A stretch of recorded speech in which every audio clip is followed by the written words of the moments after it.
പൊന്നൂസേ, ഇന്ന് എന്നാ പ്രത്യേകത? ഇന്ന് ജൂൺ 5 അല്ലേ? അപ്പം ഇന്ന് ജൂൺ 5 അതുകൊണ്ട് നമുക്കൊരു ജൂൺ 5 പ്രത്യേകത എല്ലാവർക്കും അറിയാൻ മേലേ, നമ്മുടെ പരിസ്ഥിതി ദിനം അല്ലേ. എഡ്വിൻ സ്കൂളിൽ പോയത്, അതുകൊണ്ടാണ് പൊന്നൂസ് ഒരു തൈയൊക്കെ പിടിച്ച് നമ്മുടെ ഫാഷൻ ഫ്രൂട്ടാട്ടോ അപ്പം നടാൻ വേണ്ടി നിൽക്കണത്. അപ്പോൾ നമ്മുടെ ഓൾറെഡി ഉള്ള ഫാഷൻ ഫ്രൂട്ടാണെങ്കിൽ പോവുകയും ചെയ്തായിരുന്നു. അപ്പോൾ നമുക്കിത് നടാലേ പൊന്നോ? ഒന്നപ്പാ. അപ്പോൾ നമ്മളിവിടെ വീടിൻ്റെ ചേർന്ന് തന്നെയാട്ടോ നമ്മൾ നടണതേ.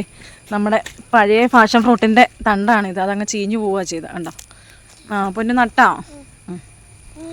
ഇനി എന്നാ ചെയ്യണ്ടേ? മണ്ണിടണം.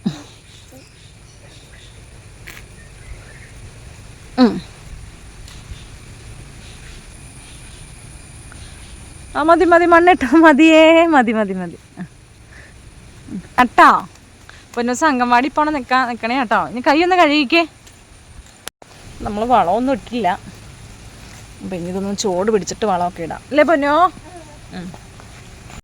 അരുതേ അരുതേ ചങ്ങാതികളെ, അരുമമരങ്ങൾ മുറിക്കരുതേ, കായും കനയും ഞങ്ങൾ കേൾക്കും, കനകമരങ്ങൾ മുറിക്കരുതേ, പച്ചപ്പൂങ്കുട വിടർത്തി നിൽക്കും കൊച്ചുമരങ്ങൾ മുറിക്കരുതേ, ഞങ്ങളുടെ വീടിന് തണലായി മാറും തണൽ മരമെങ്ങും വെട്ടരുതേ.